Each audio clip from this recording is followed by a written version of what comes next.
नमो अरिहन्ताणं नमो सिद्धाणं नमो आयर्याणं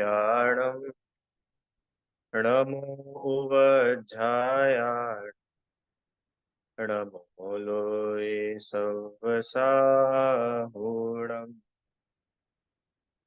देवपूजा गुरुपास्ति स्वाध्यायः संयमस्तपः दानं चेति ग्रस्थानां षट्कर्माणि दिने दिने।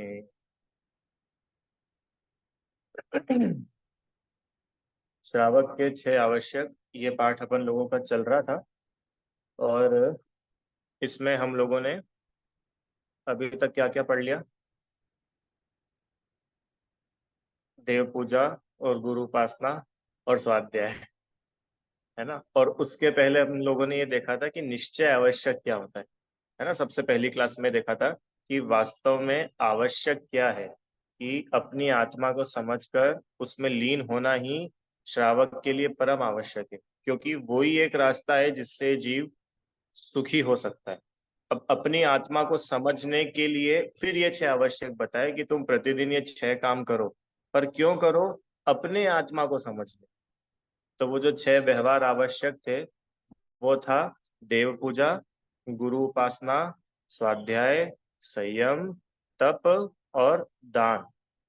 ये 6 आवश्यक। देव पूजा माने कि भगवान के सच्चे जिनेंद्र देव के गुणों का स्तवन करना और उसके साथ में अष्ट द्रव्य से भगवान की पूजन स्तुति आदि करना, वह देव पूजा कहलाता है।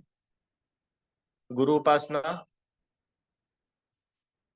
हाँ, सच्चे गुरु का स्वरूप समझकर उनकी उपासना करना, उनका स्वरूप का चिंतन करना, उन जैसे बनने की भावना होना, ये सब गुरु उपासना कहलाता है। तीसरा स्वाध्याय। स्वाध्याय क्या बोला था? कि जिनेंद्र भगवान द्वारा बताए गए तत्व जिस शास्त्र आदि में लिखे हो, बताए गए हो, उन शास्त्रों का अध्ययन करना, चिंतन करना, वो स्वाध्याय। स्वाध्याय में हम लोगों ने समझा था कि अकेला पढ़ लेना मात्र ही स्वाध्याय नहीं है, वो तो स्वाध्याय का एक पार्ट है, स्वाध्याय का एक अंग है। 5 अंग अपन ने देखे थे स्वाध्याय के। आप इसको ऐसा कर, आपको दिख रहा है आपको? स्वाध्याय के 5 भेद हमने देखे थे, क्या क्या? वाचना, प्रच्छना, आमनाय, अनुप्रेक्षा, आमनाय और धर्मोपदेश।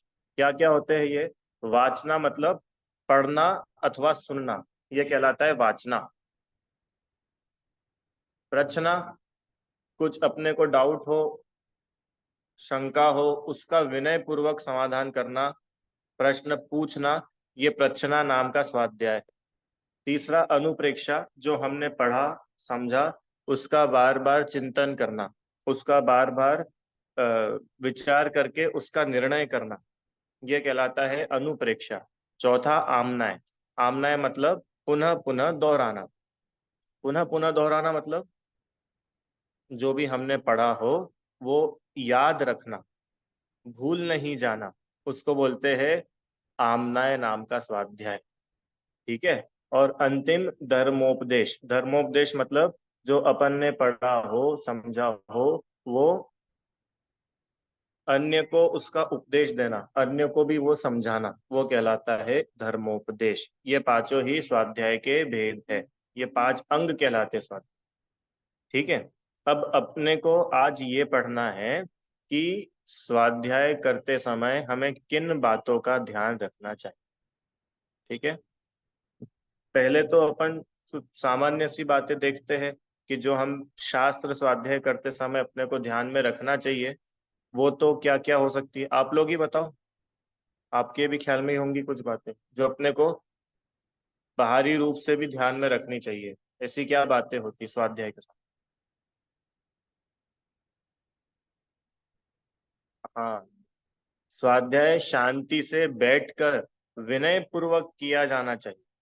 देखो, पूजन तो खड़े खड़े की जानी चाहिए और स्वाध्याय बैठ करके किया जाना चाहिए। क्यों? कि पूजन में तो हम भगवान की भक्ति कर रहे हैं। पता है पूजन में तो दो है, एक हम और एक भगवान। स्वाध्याय में दो नहीं है, स्वाध्याय में तो अपन एक है। उसका नाम ही है स्वाध्याय, स्वयं के लिए जो अध्ययन किया जाए। तो उसको तो शांति से बैठकर किया जाना चाहिए, दिमाग से सारे टेंशन्स हटा करके। दिमाग में कोई दूसरी और बातें नहीं चलनी चाहिए।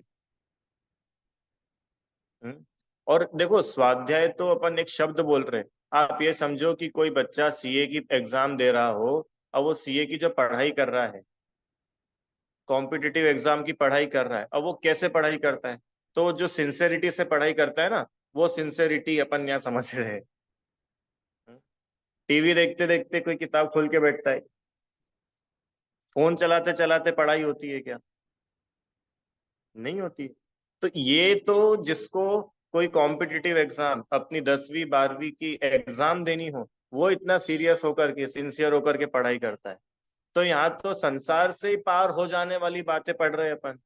यहाँ तो अपने देखो, आईपीएस सीए डॉक्टर बन के तो खाली इसी भाव में अपना थोड़ा बहुत कुछ काम होएगा। पर ये पढ़ाई तो ऐसी है कि ये अपने भव भव सुधार देगी। अरे भव भव क्या सुधार देगी, भव ही नहीं बचेंगे। तो सोचो ये जिनवाणी का अध्ययन हमारा कितना विनय से होना चाहिए। तो समझ में आया? अब वो सारी चीजें जो अपन एक स्टूडेंट से एक्सपेक्ट करते हैं, वो सब तो इसमें होनी ही चाहिए। शांत मन से, शांत दिमाग लेकर के पढ़ाई करने बैठ। हम्म। तो ऐसे ही स्वाध्याय भी करे तो शांत मन से। अब प्रश्न कि भैया शांत मन कैसे रहता है, कब रहता है? या तो अभी आपने बोला कि कोई भी काम का लोड नहीं हो, तो इसलिए हम क्या करते हैं कि पहले दिन भर के सारे काम निपटा देते हैं, स्वाध्याय करने बैठते हैं रात में 11 बजे। क्यों? क्योंकि 11 तो बज जाती है सारा काम करते करते। और जैसे ही हम स्वाध्याय करने बैठते हैं, तो फिर ऐसे सोने लग जाते, क्योंकि थक जाते हैं ना दिन भर के। तो सारे काम से फ्री होकर के स्वाध्याय करना, ये तो इसलिए बोला था कि दिमाग में कोई और टेंशन नहीं हो। ऐसा नहीं हो कि अपन पढ़ने बैठे ही है और अपने को ऐसा लगा कि अरे यार अब वो काम भी करना है, वो भी करना है, वो मार्केट भी जाना है, उसको भी फोन करना है। अरे दिमाग में 10 बातें चलती रहेगी, तो अभी जो अपन लोगों ने पढ़ा है वो अपने को उसका विचार नहीं होगा, वो बात अपने समझ में नहीं आएगी। इसके लिए बोला शांत मन से। तो शांत मन से का मतलब ये नहीं कि भैया पहले सारे घर के काम निपटाए हमने, अब देखो अब क्या करें, अकेले हैं हम काम करने वाले, 10 बज गई, 11 बज गई, तो फिर फॉर्मेलिटी के लिए घर पे ही कुर्सी पर हाथ में शास्त्र लेकर एक पेज पढ़ लिया, क्योंकि वो हमारा नियम है स्वाध्याय करने का। इसका नाम स्वाध्याय नहीं है। आप वो कर रहे हो वो ठीक है कि चलो आप कम से कम कर तो रहे हो, पर हम इसको बढ़िया तो नहीं बोलेंगे। तो फिर भैया कब करे स्वाध्याय? कि सुबह उठ करके करो।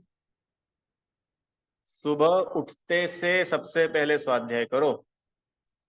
कि वो आपने तो बोला था कि अच्छे साफ कपड़े पहन करके फिर स्वाध्याय करना चाहिए, तो नहा के कर लो, क्या दिक्कत है?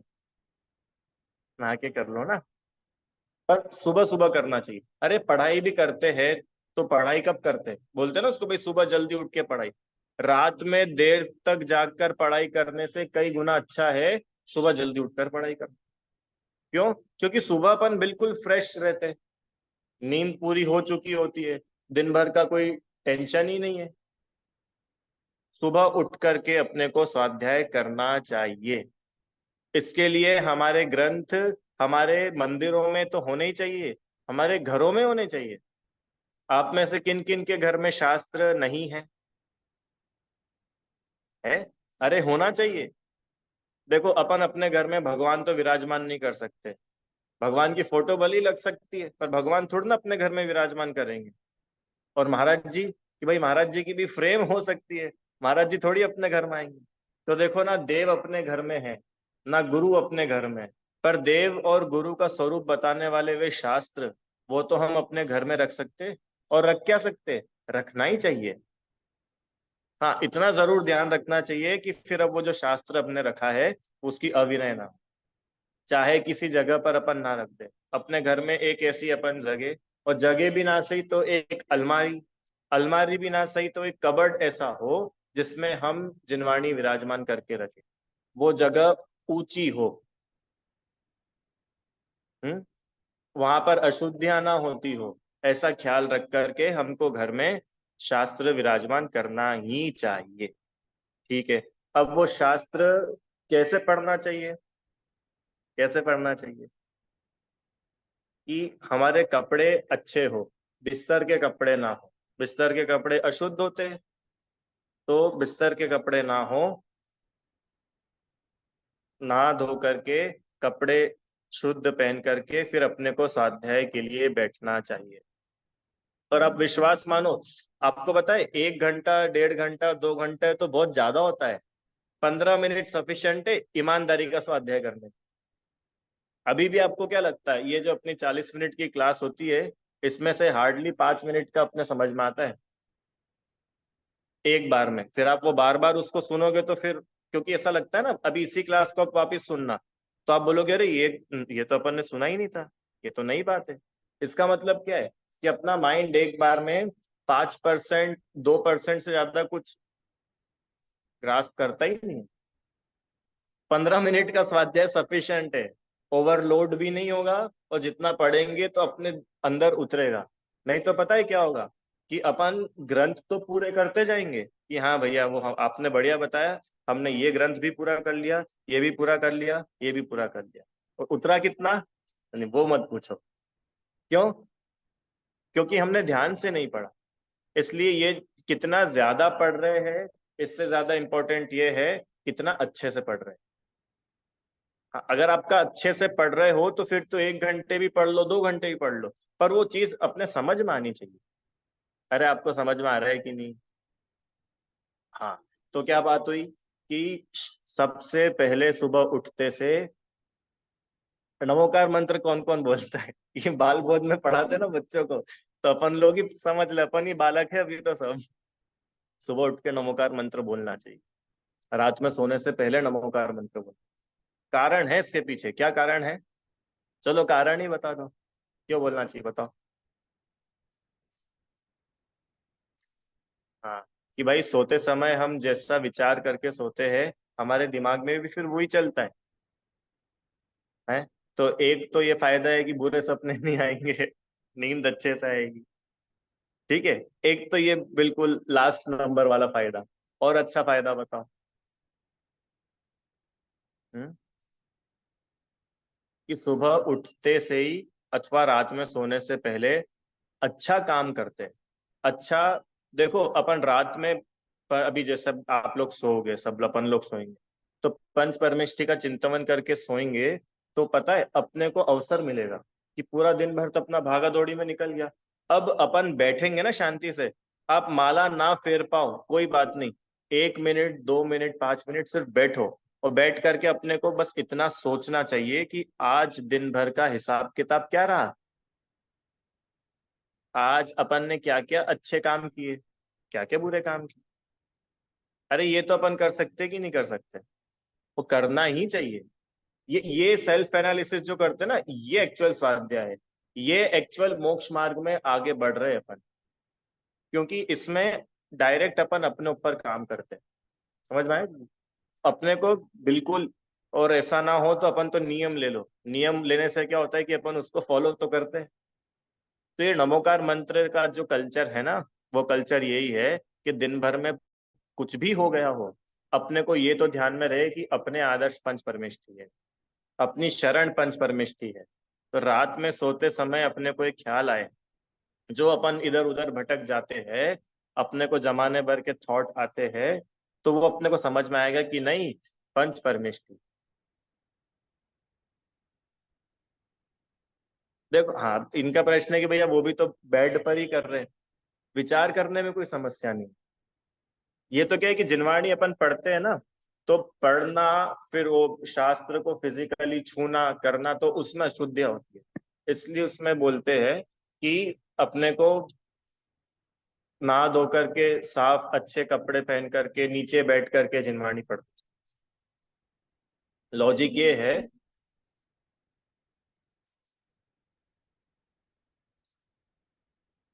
हो ही नहीं सकता ऐसा। और कभी कभी इनका कहना है कि भैया नहा धो करके हम बैठे हैं पढ़ने और हमारे वो बात समझ में ना आए, और हम बिना नहाए बैठ जाए पढ़ने और आ जाए, नहाने का क्या रिलेशन है? कि आपकी बाहर की शुद्धि मतलब बाहर से आप जितने अ, अच्छे रहते हो, आपके अंतरंग के परिणामों का भी उससे निमित्त नैमित्तिक संबंध होता है।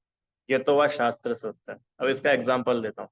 शादी में ही जाना है अपने को, तो शादी में फिर आप नाइट सूट पहन के क्यों नहीं चले जाते हो? घर की ड्रेस, शादी में ही जाना है ना।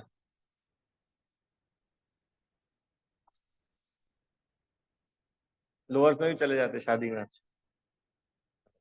तो अगर कोई व्यक्ति शॉर्ट्स में गया है, लोअर पहन करके गया है, तो उसको शादी वाली फीलिंग आती है क्या? शादी वाली फीलिंग के लिए, अच्छा दुल्हन है, तो दुल्हन को दुल्हन वाली फीलिंग के लिए वो सब बाहर का तामझाम होता है कि नहीं होता है?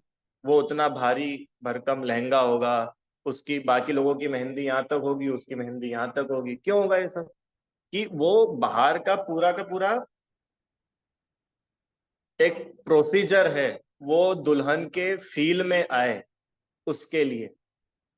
अगर वो लहंगा नहीं भी पहनेगी, शादी तो सिर्फ वो 7 फेरे का नाम है। और 7 फेरे भी क्या है? 7 फेरे भी वो बाहर से आपको एक एक्सेप्टेंस दिलाया जाता है कि अब आपकी शादी हो गई। विदेशों में तो नहीं होते 7 फेरे, तो उनकी भी शादी होती है कि नहीं होती है? तो ये कल्चर है अपना, ये प्रतिष्ठा करते हैं अपन भगवान की। तो ये प्रतिष्ठा क्या है? ये कल्चर है। इस उस प्रतिष्ठा से कहीं भगवान सिद्धशिला से उतर के यहाँ नहीं आ गए, अपने मन में उनके प्रति भक्ति आई। इसको बोलते हैं स्थापना निक्षेप। स्थापना निक्षेप मतलब वो है नहीं, पर हमने इनमें उनकी स्थापना की। राइट? ऐसे ही हम बाहर से जितने शुद्ध पवित्र होकर के बैठते ना, उतना अंतरंग के परिणाम अपने निर्मल। निमित्त नैमित्तिक संबंध ऐसा सर्वथा नहीं है। छूनी तो नहीं चाहिए, बिना नहाए जिनवाणी नहीं छूनी चाहिए। और बिना नहाए तो फिर भी एक बार अपन चला ले, पर कम से कम अपने वस्त्र अच्छे ना हो तो कम से कम कपड़ों से तो नहीं छूनी चाहिए। हाथ पैर तो कम से कम अपने धुले हुए हो, इतना तो अपने ध्यान रखना चाहिए। हाँ, तो ये अपने को ध्यान रखना चाहिए, इसलिए अपनी बात हुई थी मंदिर के कपड़े अलग होने चाहिए। अरे कपड़े नहीं भाई, इनका प्रश्न है कि भाई हमको तो देखो आत्मा का चिंतन करना है, और आप तो फिर बाहर के कपड़े और शरीर इन सब का उपदेश क्यों दे रहे हो? तो बता तो रहे, निमित्त नैमित्तिक संबंध होता है। जो मन आपका मंदिर में लगता है वो घर में लगता है क्या? क्यों नहीं लगता है? अपने को अपना ही मन लगाना है, दूसरे का थोड़ी लगाना है। फिर भी निमित्त नैमित्तिक संबंध।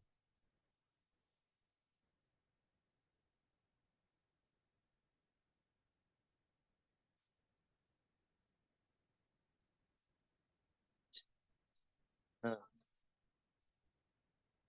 नहीं फिर ठीक है। देखो, एक तो ये बात है कि सुबह सुबह हम कहीं जा रहे हैं, तो जाते टाइम मंदिर दर्शन करते हुए जा रहे हैं, तो उतना तो अपने को समझ में आता है कि भैया टाइम ही नहीं है, तो व्यक्ति जा रहा है। तो टाइम है तो फिर मैनेज करो, और टाइम नहीं है तो देखो, जैसे शाम का टाइम है, शाम के टाइम तो अपन फ्री है ना, तो कम से कम शाम को तो अपन इतना करें, पूजन करते हैं। तो पूजन करते हैं, तो पूजन करने में अपने कपड़े अच्छे होने चाहिए। देखो, क्या है कि चलाने में तो सब चल जाता है, चल ही जाता है ना, और चल ही रहा है, उसमें क्या है? पर अपने को अंतर क्यों नहीं दिखता है? इसलिए नहीं दिखता है क्योंकि अपने को विनय नहीं है। विनय हो तो अपना फिर अटायर, अपना पूरा बॉडी लैंग्वेज उस रूप में होवे। विनय नहीं है तो चल रहा है, ठीक है, मंदिर में क्या है, लोअर में ही आ गए, टी शर्ट में ही आ गए, क्या बोलते हैं उसको, कैपरी पहन करके आ गए। तो आपको मंदिर को ये एक बहुत वाव जगह नहीं लग रही है, आपको मंदिर बस एक ठीक है, स्वाध्याय बस ठीक है। अब जब बस ठीक है लगेगा, तो अपने को फिर उसके लिए क्रेज ही नहीं है। जैसे शादी है ना, जिसको शादी का क्रेज है, दोस्तों के साथ घूमने जाने का क्रेज है, या फैमिली के साथ ही घूमने तो है, तो फिर अपन क्यों इतने कपड़े रख के ले जाते हैं अलग अलग, आज के ये, आज के, और उनकी छोड़ो, शादी में भी सुबह की है, दोपहर की है, रात की है, ऐसे 3 दिन की शादी हो तो 9 जोड़ी कपड़े रखते क्यों? उसका क्रेज है। मैं यूं नहीं बोल रहा हूँ कि एक कपड़े में शादी निपटा देनी चाहिए, मैं ये बता रहा हूँ कि अपने को शादी का क्रेज है ना, तो अपन उसके लिए कितनी प्रिपरेशंस करते हैं। क्रेज है मतलब अपने को लगता है कि वो कुछ बहुत अच्छा हो रहा है। कारण क्या कि वो कभी कभी होती है। मंदिर तो रोज आते हैं, तो इसमें क्या भैया कुछ अच्छा हो रहा है। इसलिए अपने को लाइन वापस पढ़नी पड़ेगी, कौन सी? तुम बिन मैं व्याकुल भयो, जैसे जल बिन मीन। लगता है कि अभी भगवान रात में आपके दर्शन करके घर गए थे, और सुबह तक तो हम ऐसे तड़पे जैसे कोई मछली बिना पानी के तड़प। नहीं लगता? क्यों नहीं लगता? कि भगवान का भागे जा रहे हैं, कल सुबह यही मिलेंगे और कब मिलेंगे। ये विनय नहीं है। ये विनय देखो, जब तक अपने अंतरंग में विनय नहीं होगी ना, अपन आगे बढ़ ही नहीं सकते। विनय गुण है। उत्तम ये उत्तम मार्दव धर्म के छंद में आता है ना, विनय।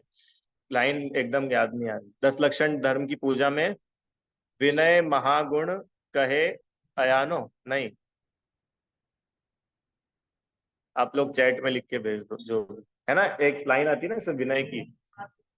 विनय महाव्रत, देखो भूल गया। आती है ऐसी लाइन, आपको ध्यान नहीं है? अब देख लो, पूजन की ये रही, यहीं पे मिल जाएगी। ये अध्यात्म पूजांजलि में मिल जाएगा, ऊपर ही ऊपर, हाँ। हाँ, इसमें देखिए 10 लक्षण। विनय एक्चुअली बहुत बड़ा गुण है।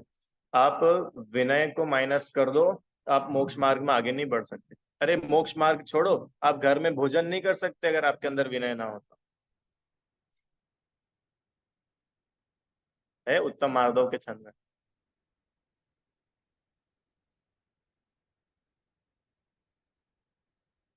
लाओ में देखो। आर्जव मार्दव, हाँ। हाँ, कहाँ पे देखिए आपने? इसमें ही ना, मार्दव में। करी विनय, ये है तो सही, ये देखो। करी विनय बहुगुण बड़े, जिनकी ज्ञान का पावे उदा। यहाँ भी लिखा ना विनय बहुगुण बड़े, जिन ऊपर देखो, जीतव्य जौवन धन गुमान, कहा करे जल बुध बुदा। फिर करी विनय बहुगुण बड़े, जिनकी ज्ञान का पावे उदा। बहुत गुण वालों की बड़े भी विनय करते हैं। अरे आप बड़ों की बात कर रहे हो? गणधर भगवान अपनी विनय करते हैं। गणधर भगवान की बात कर रहे हो?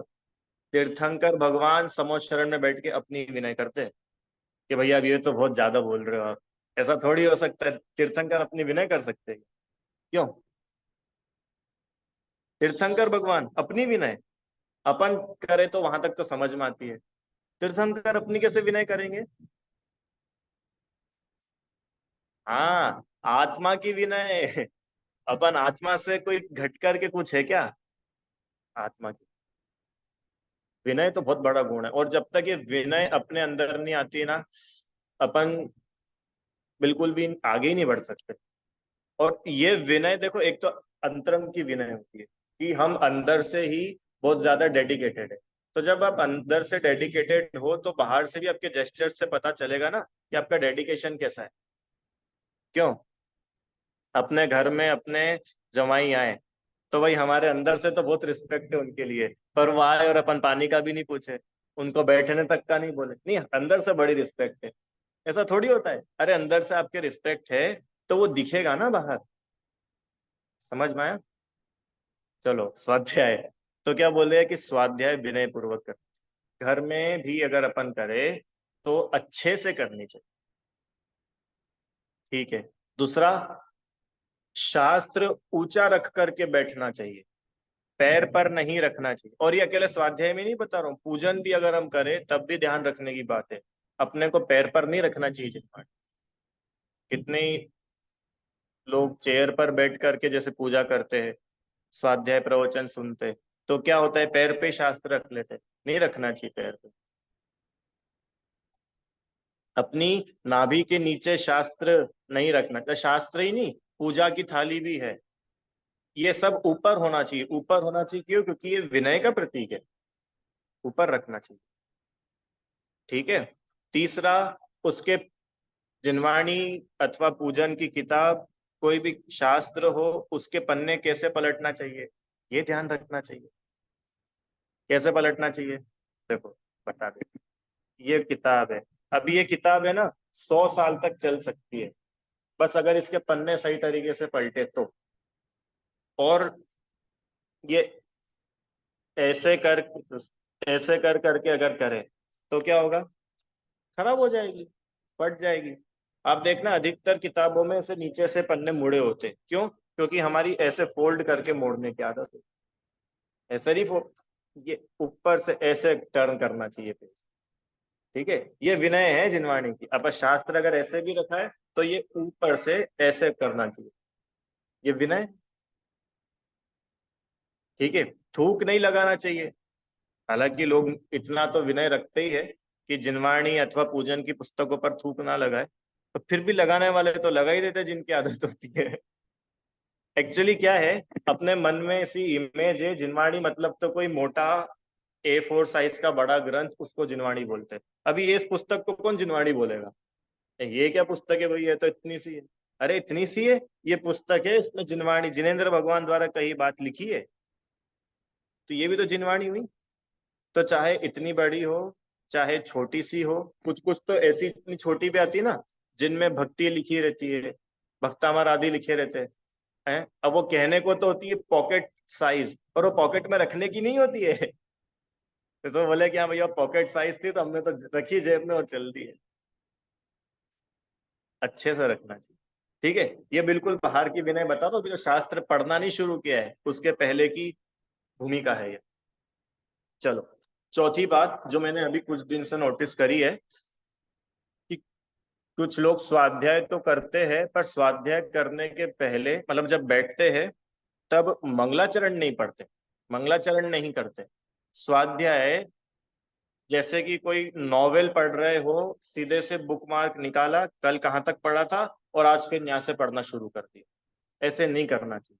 आप जो भी ग्रंथ पढ़ रहे हो, चाहे छह डाला हो, चाहे रत्नकरण श्रावकाचार्य जी हो, चाहे पद्म पुराण हो, अपने को जब भी स्वाध्याय के लिए बैठे, अपने को बराबर नमोकार मंत्र, पंच परमेष्ठि का स्मरण, और जो ग्रंथ है उसका मंगलाचरण बोल करके स्वाध्याय शुरू कर। कि भैया अब इसका क्या लॉजिक है, क्या लॉजिक है इसका? हाँ, कि भैया आप जिनको पढ़ रहे हो, जिनके बारे में पढ़ रहे हो, आप उस माहौल में तो आओ।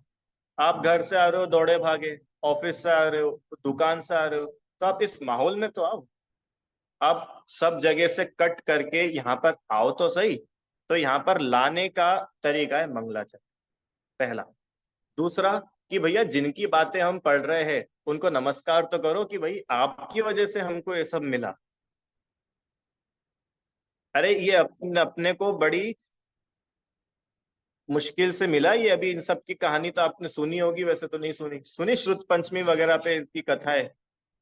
और श्रुत पंचमी की नहीं, फिर अभी मुगल शासक के समय की, मुगल राजाओं ने ताड़पत्र जिनवाणी, अपनी जिनवाणी जो ताड़पत्र पे लिखी जाती थी, ऐसे ऐसे मुगल राजा हुए कि ताड़पत्रों को जला करके अपने नहाने का पानी गर्म करते थे। सोचो, ऐसे दिन देखे हैं हमने। इतनी इतनी इतनी इतनी इतनी जिनवाणियां जलाई कि 6 6 महीने तक आग नहीं बुझी। तो सोचो आज हमें और आपको ये जिनवाणी मिली है, तो अपने को क्या मिल गया है, समझ में आया? तो ऐसे शास्त्र जो भी पढ़ रहे हैं उसका मंगलाचरण करके फिर अपने को शास्त्र स्वाध्याय शुरू करना चाहिए। ठीक है, अभी वो मंगलाचरण भी है एक और। वो अभी नहीं बताऊंगा मैं। एक बड़ा मंगलाचरण भी होता है जिसमें सब सर्वज्ञ भगवान से लेकर के जिन्होंने ग्रंथ लिखा है उन सबका स्मरण किया जाता है। ओमकार बिंदु संयुक्तम नित्यम ध्यायन्ति योगिना, कामदम मोक्षदम चैव ओमकाराय नमो नमः। पूरा मंगलाचरण है वो। ठीक है, अभी नहीं बताऊंगा, आप लोग ढूंढना इतना तो। समझ में आया? फिर अब शास्त्र पढ़ना अपन ने शुरू किया है। अभी ये सब पता है क्या था? ये वो जो अपन ने 5 वेद देखे, उसमें वाचना के पहले की भूमिका थी। और अभी अपने तो भूमिका के ठिकाने नहीं है और अपन धर्मोपदेश के लिए निकल जाते हैं, और धर्मोपदेश तो आखिरी नंबर पे आता है। अरे समझ में आया कि नहीं आया? फिर उसके आगे कि अब हम जब शास्त्र जिनवाणी अपने सामने है, अपन उसे पढ़ने के लिए बैठे हैं, तो अब सब जगह से उपयोग हटाकर वहां क्या लिखा है उसको शांति से पढ़ना चाहिए। पूजन भी अगर अपन करें तो पूजन भी देख करके बोलनी चाहिए, कि नहीं नहीं वो तो हमको याद है, कि याद है उसके बाद भी देख करके बोलो। याद है ना, अब दूसरी पूजन बोलो जो तुमको याद नहीं। कारण क्या है कि जो अपने को याद रहती है ना, वो अपन ऐसे ही बोल जाते। हाँ, शांतिनाथ मुख शशि उनहारी, शील गुणाव्रत संयम दान। वो गुण व्रत है, अपन गुणाव्रत बोल जाते,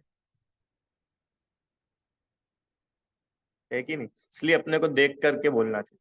चलो आगे चलते हैं। अब हम जो पढ़ रहे हैं उसको एक एक शब्द को, एक एक लाइन को पूछता हूँ क्वेश्चन, रुको।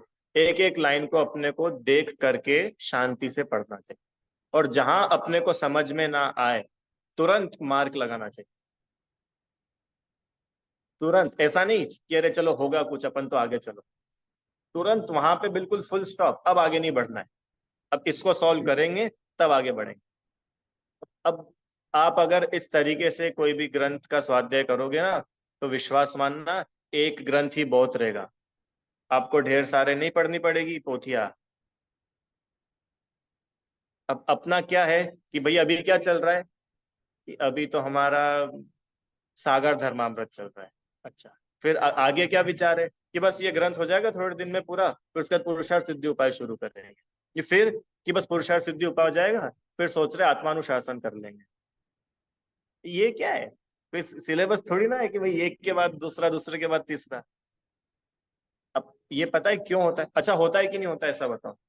होता है ना? क्यों होता है? अपनी प्लानिंग में क्यों एक ग्रंथ पूरा करने के बाद दूसरा ग्रंथ पहले से तैयार रहता है? क्योंकि अपने को अंदर में कॉन्फिडेंस है कि ये ग्रंथ पढ़ने पे मेरा काम नहीं होने वाला है, मैं दूसरा भी बैकअप तैयार रखूं। अपने को ऐसा क्यों नहीं लगता कि मैं ये एक ही लाइन मेरे लिए सफिशिएंट है, इसके आगे तो मेरे को पढ़ने का भी भाव नहीं होगा, मैं ऐसा आत्मा में डूब जाऊंगा। जब ट्रेंड को फॉलो करते हैं, ये ट्रेंड देखो, अगेंस्ट द फ्लो जाना पड़ेगा। दुनिया तो देखो यही करेगी, और अपने में से भी अपन लोग भी यही करेंगे, पर अपना कम से कम एक उद्देश्य, अपना एम तो डिसाइडेड हो। अकेला पढ़ते ही जाना है कि पढ़ करके उसमें से कुछ निकालना भी है। हम्म? एक फेमस उदाहरण है ही सही, आप लोगों ने भी सुना होगा। तो वो उदाहरण भी फेमस इसलिए क्योंकि वो पूजन आप लोग सब करते हो, केवल रवि किरणों वाली जो पूजन है, उसका जो अर्घ्य का छंद है, क्या है वो छंद? क्षण भर निज रस को पी चेतन, मिथ्या मल को धो देता है ना? तो अपने को कभी ऐसा लगता है कि वो बस क्षण भर निज रस को पी चेतन, इतना तक ही मैं पढ़ूं और सच्ची में निज रस को पीने लग जाऊं, भले क्षण भर के लिए? कि नहीं। जब तो जब पता है क्षण भर निज रस को पी चेतन पढ़ते उस टाइम क्या करते हैं? क्या करते हैं उस टाइम? मैं बताता हूँ ना क्या करते हैं। उस टाइम हमारा ध्यान रहता है पूजा की थाली में, और अर्घ चढ़ाना रहता है। तो बिल्कुल ईमानदारी से एक चिटक लेंगे, एक दीप लेंगे, फिर लौंग लेंगे, और फिर ये अर्घ है तो फिर इसमें एक बादाम भी लेंगे, और फिर पुष्प भी लेंगे, और फिर अक्षत भी लेंगे, और फिर जल और चंदन भी डालेंगे, क्योंकि अर्घ है ये, बिना जल चंदन के कैसे अर्घ पूरा होएगा? और इतना होने में अपनी पूजा पूरी। तो ये गलत तरीका है, ये तरीका सही नहीं है। अरे वो अष्ट द्रव्य तो इसके लिए थे कि अपना उपयोग बाहर ना जाए, अपन इधर उधर दुनियादारी में नहीं भटक जाए। इसके लिए वो थाली दी थी तुमको लगा करके कि तुम इधर ध्यान रखना, और अपन तो उसी में उलझ के रह गए। वो पूजा की लाइन तक नहीं पड़ी ढंग से। करते कि नहीं पूजा अपन? रुचि आंटी करते हो ना आप लोग? मैंने देखा है आपको करते हुए ये वाली पूजा। हाँ, करते हैं ये वाली, सभी लोग करते हैं। केवल रवि किरणों वाली कितनी फेमस पूजा है, जिसमें बाद में वो आता है, "हे गुरुवर शाश्वत सुख दर्शक"। अब बताओ, वो इतने मार्मिक उसके छंद है, अपन ध्यान ही नहीं देते। इसलिए अपने को ऐसा लगता है कि भैया इतने साल से पूजा कर रहे हैं, इनमें कुछ अंतर क्यों नहीं आया? लोग बोलते ना ऐसा, बताओ 50-50 साल हो गए इनको स्वाध्याय में जाते जाते, अभी तक जैसे के तैसे बने हुए, कि भैया उनको स्वाध्याय में जाते हुए इतना टाइम हुआ, उन्होंने एक्चुअल में स्वाध्याय किया ही नहीं अभी तक। और किसी और की बात नहीं है, अपनी भी ऐसी दशा है। बताओ, 10 लक्षण धर्म की जो पूजा अभी अपन ने पढ़ी थी ध्यानात्रय जी की, ये आप लोग कितने साल से कर रहे हो?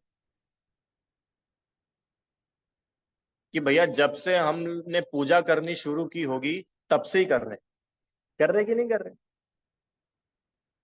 व्यक्ति साल भर भले ही पूजा ना करे, पर 10 लक्षण में तो कम से कम 10 दिन ना सही, एक दिन तो पूजा करता ही करता है। और उसमें भी ये वाली पूजन तो करता ही है। तो सोचो, अब आप जितने साल के होंगे उसमें से 8-10 साल माइनस कर दें, उतनी बार तो कम से कम अपन ने ये वाली पूजन करी है ना। तो एक आध बार अपन ने इसका अर्थ समझने की कोशिश की। हाँ, क्यों? कि अर्थ किसको समझना है? अपने को तो पूजा करनी भैया, आगे चलो, आगे चलो, 10 दिन करेंगे बस, इसके बाद नहीं करेंगे, क्योंकि अपना कभी पर्पस रहा ही नहीं कुछ आगे का। और ये बिल्कुल फैक्ट है। बात स्वाध्याय की चल रही थी, पूजा भी स्वाध्याय। ये पूजा क्या है? पूजा तो जिनवर गुणगान अहो निज गुण चिंतन का एक बहाना है। भगवान आपका गुणगान तो एक बहाना है। क्या बहाना है? अपने गुणों का चिंतन करना, कि जो गुण आप में है वही तो गुण मुझ में है। जैसे आप ज्ञाता दृष्टा हो, वैसा मैं भी तो ज्ञाता दृष्टा हूं। तो आपके गुणगान करना ये तो एक बहाना है मेरे लिए अपना गुणगान करने का। अरे समझ में आया कि नहीं आपको? मेरे को पता नहीं आप लोगों को क्या क्या समझ में आ रहा है, पर बात तो ये है। अब आप भले ट्रेंड फॉलो करो, आप चाहे भेड़ चाल में चलो, आप चाहे जो करो, असली बात तो ये है कि असली स्वाध्याय एक एक शब्द पे रुक करके किया जाता है। एक एक शब्द। बड़े पंडित जी थे, वे कैसे स्वाध्याय करते थे मालूम है आपको? वे सुबह 3 बजे, 3:30 बजे, 4 बजे, जब भी नींद खुलती थी, स्वाध्याय करते थे। वे वो कैसे स्वाध्याय करते थे? जैसे देखो, मैं आपको एक एग्जाम्पल देता हूँ, है ना।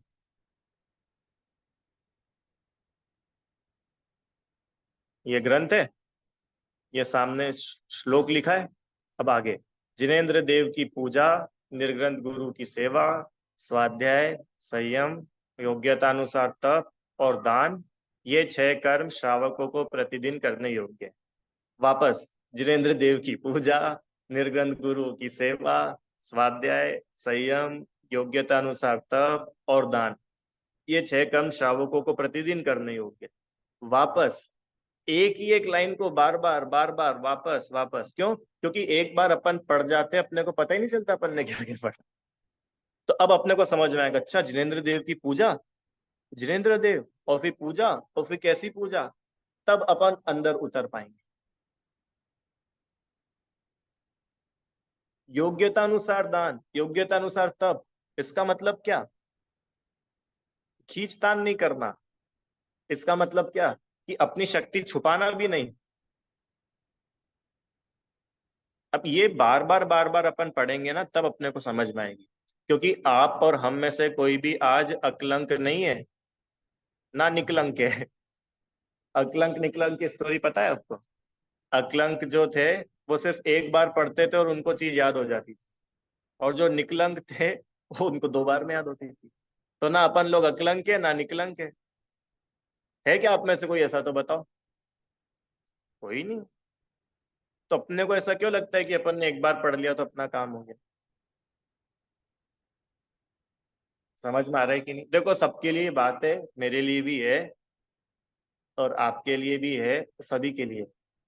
अपन लोग सिलेबस पूरा करने की बजाय गहराई में उतरना सीखे, तो अपन आगे बढ़ पाएंगे।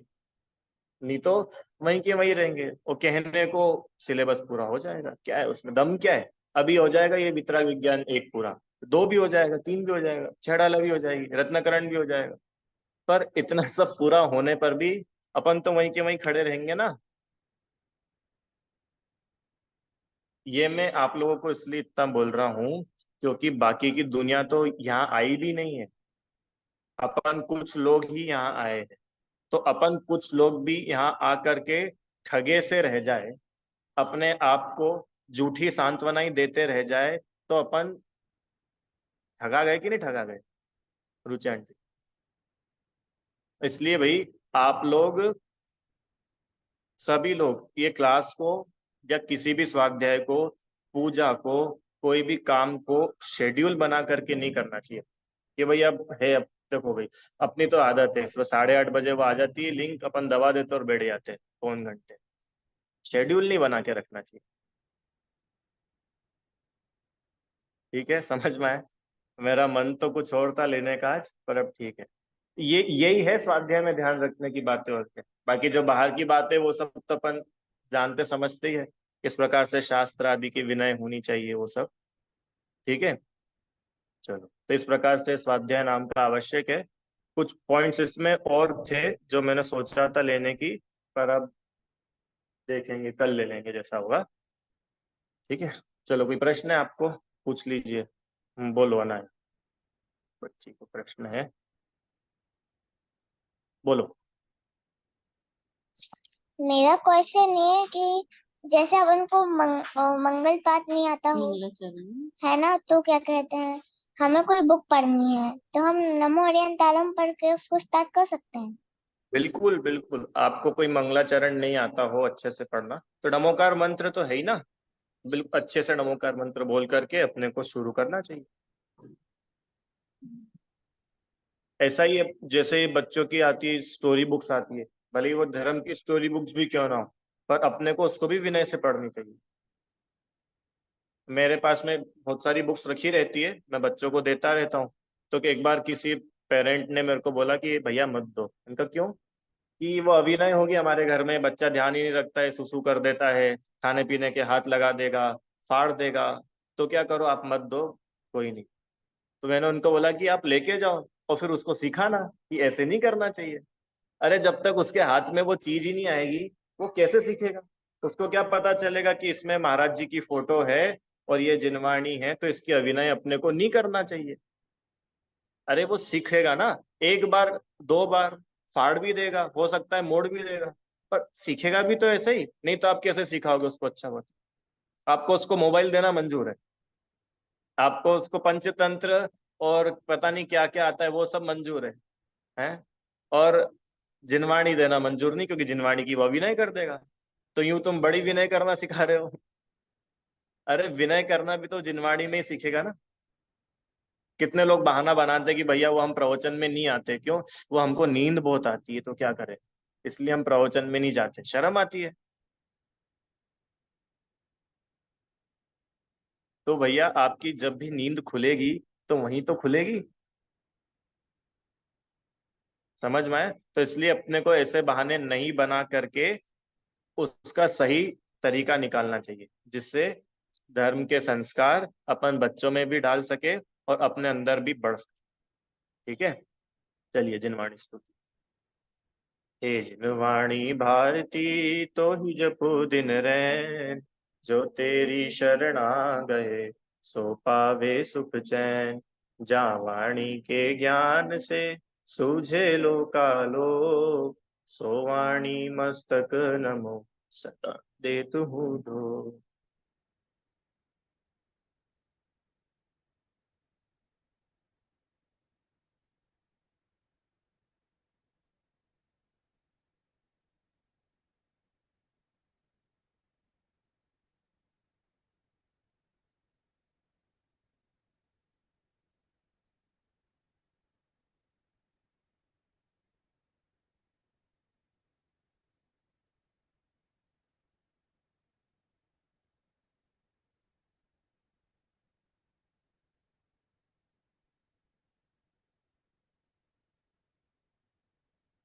द्वादशांगमयी जिनवाणी माता की जय हो, महान जैन धर्म की जय।